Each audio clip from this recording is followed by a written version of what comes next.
भगवद गीता अध्याय 16 दैव और आसुरी संपत्तियों का रहस्य। भूमिका। कुरुक्षेत्र के युद्ध भूमि में अर्जुन अब धीरे धीरे अध्यात्म के गूढ़ रहस्यों को समझने लगा था। प्रत्येक अध्याय के साथ श्री कृष्ण उसे जीवन के विभिन्न पहलुओं से अवगत करा रहे थे, आत्मा, कर्म, ज्ञान, भक्ति, योग और ध्यान। परंतु अब समय था उस अंतर को समझने का जो मनुष्यों को या तो दैवत्व की ओर ले जाता है या आसुरी पतन की ओर। श्री कृष्ण ने एक अत्यंत गंभीर और रहस्यमय विषय पर बात शुरू की, दैव और आसुरी स्वभाव।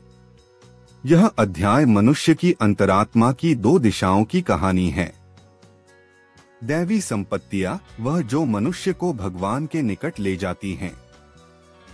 श्री कृष्ण बोले, हे अर्जुन, जो मनुष्य निर्भयता, आत्मशुद्धि, ध्यान, दान, इंद्रिय निग्रह, त्याग, सत्य, क्रोध न करना, शांति, अहिंसा, दया, अलोभ, मृदुता, लज्जा, अचलता, तेज, क्षमाशीलता, धर्मनिष्ठा, द्रोहरहितता और अहंकार की त्याग जैसे गुणों को धारण करता है, वही दैवी संपत्ति से युक्त होता है। यह गुण किसके होते हैं? श्री कृष्ण बताते हैं कि ये सभी गुण एक सच्चे साधक, एक भक्त और उस व्यक्ति के हैं जो आत्मा को परमात्मा में विलीन करना चाहता है। ऐसा व्यक्ति न किसी से ईर्ष्या करता है, न द्वेष। वह सबको अपने समान देखता है। एक उदाहरण के रूप में श्री कृष्ण ने अर्जुन को एक कहानी सुनाई। कथा भक्त, शीलवंत और दैवी गुणों की जीत। प्राचीन काल में हिमालय की तलहटी में एक गांव में शीलवंत नाम का एक युवक रहता था। वह अत्यंत विनम्र, सत्यवादी और दयालु था। वह हर सुबह सूरज को प्रणाम करता, गायों को घास डालता और गांव के वृद्धों की सेवा करता। गांव में एक धूर्त और लोभी व्यक्ति दुष्टवर्धन भी रहता था, जो हमेशा लोगों से ईर्ष्या करता था।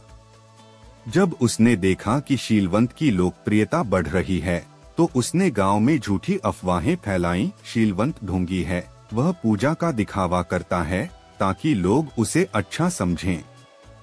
गांव वालों में भ्रम फैल गया। कुछ लोगों ने शीलवंत से मुंह मोड़ लिया, परंतु शीलवंत शांत रहा। उसने एक शब्द भी विरोध में नहीं बोला। एक दिन गांव में भीषण बाढ़ आ गई। नदी उफान पर थी। कई घर बह गए। दुष्टवर्धन भी फंस गया। लोग डरकर भाग गए, पर शीलवंत अकेला व्यक्ति था जिसने जान की परवाह किए बिना नाव लेकर गया और दुष्टवर्धन की जान बचाई। उस दिन पूरा गांव समझ गया कि सच्चा मनुष्य वह होता है जो दैवी गुणों से भरा होता है। शीलवंत की आत्मा में दयालुता, क्षमा और अहंकारहीनता थी। यही दैव संपत्ति है। आसुरी संपत्तियां जो मनुष्य को पतन की ओर ले जाती हैं। श्री कृष्ण कहते हैं, हे अर्जुन, जो व्यक्ति दंभ, अहंकार, क्रोध, कटुता, अज्ञान, द्वेष और विनाशकारी प्रवृत्तियों से भरा होता है, वह आसुरी संपत्ति का धारी होता है। ये व्यक्ति धर्म को नहीं मानते, न ही उन्हें कोई नैतिक मर्यादा होती है। वे यह मानते हैं यह सृष्टि बिना कारण उत्पन्न हुई है, बिना ईश्वर के ही चलती है और केवल भोग ही इसका लक्ष्य है। श्री कृष्ण ने कहा, ये लोग कहते हैं भोग ही जीवन का लक्ष्य है। वे दूसरों का शोषण करते हैं, झूठ बोलते हैं, दान नहीं करते और घमंड से चूर रहते हैं। कथा असुर राजा वासुक की दुखद गाथा। बहुत समय पहले दक्षिण दिशा में एक राजा हुआ करता था, वासुक। वह अत्यंत शक्तिशाली लेकिन क्रूर और स्वार्थी था। उसे केवल युद्ध, धन और स्त्रियों में आनंद आता था। वह अपने राज्य के संतों और विद्वानों की निंदा करता था। यह सब पाखंड है। ईश्वर कहीं नहीं है। मैं ही सब कुछ हूँ। उसने अपने राज्य में भक्ति और धर्म के कार्यों पर प्रतिबंध लगा दिया। जो मंदिर में जाता उसे दंड दिया जाता। धीरे धीरे राज्य में अकाल, महामारी और मृत्यु फैलने लगी। जनता त्राहि करने लगी। एक दिन एक ब्रह्मऋषि वहां आए और राजा से बोले, राजन, तुमने आसुरी गुणों को अपनाकर आत्मा को नष्ट कर दिया है। अब तुम्हारे विनाश का समय निकट है। उस रात वासुक के राज्य में भयंकर आग लगी। उसके महल, उसके खजाने सब जलकर भस्म हो गए। वह स्वयं भागते भागते जंगल में मारा गया। श्री कृष्ण अर्जुन से बोले, जो आसुरी मार्ग अपनाता है उसका यही परिणाम होता है। दैव और आसुरी मार्ग के अंतःभेद।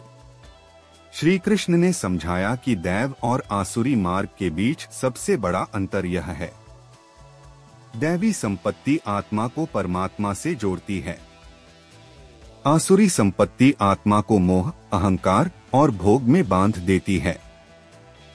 श्री कृष्ण कहते हैं, दैवी गुणों वाला मनुष्य जन्म जन्म तक देवताओं के मार्ग पर चलता है और अंततः मोक्ष को प्राप्त करता है, जबकि आसुरी गुणों वाला व्यक्ति अधम योनियों में जन्म लेता है और बार बार दुख पाता है। आसुरी प्रवृत्ति से कैसे बचें? अर्जुन ने पूछा, हे माधव, यदि कोई व्यक्ति जन्म से ही क्रोधी, अभिमानी और भोगवादी हो तो वह क्या कर सकता है? श्री कृष्ण मुस्कराए और बोले, हे अर्जुन, हर आत्मा में परिवर्तन की शक्ति है। यदि वह शास्त्रों का अनुसरण करे, संतों की संगति करे और भगवत भक्ति में मन लगाए तो वह भी दैवी गुणों को अपना सकता है। श्री कृष्ण ने बताया कि शास्त्र ही जीवन का मार्गदर्शन है। जो व्यक्ति शास्त्र विहीन कार्य करता है वह न सुख को पाता है, न सिद्धि को, न मोक्ष को। अध्याय 16 का सारांश। जीवन के दो मार्ग। मार्ग गुण परिणाम। दैवी संपत्ति विनम्रता, क्षमा, सत्य, संयम, दया, श्रद्धा, मोक्ष और ईश्वर प्राप्ति। आसुरी संपत्ति अहंकार, क्रोध, घृणा, मोह, अधर्म, पतन और जन्म मरण का चक्र। उपसंहार। अर्जुन का निर्णय और प्रेरणा। अर्जुन अब स्पष्ट समझ गया था कि जीवन केवल युद्ध या विजय की कहानी नहीं है।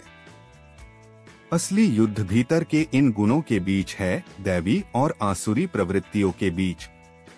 उसने प्रण लिया, मैं अपने भीतर की आसुरी वृत्तियों को नष्ट करूंगा और श्री कृष्ण के बताए मार्ग पर चलूंगा।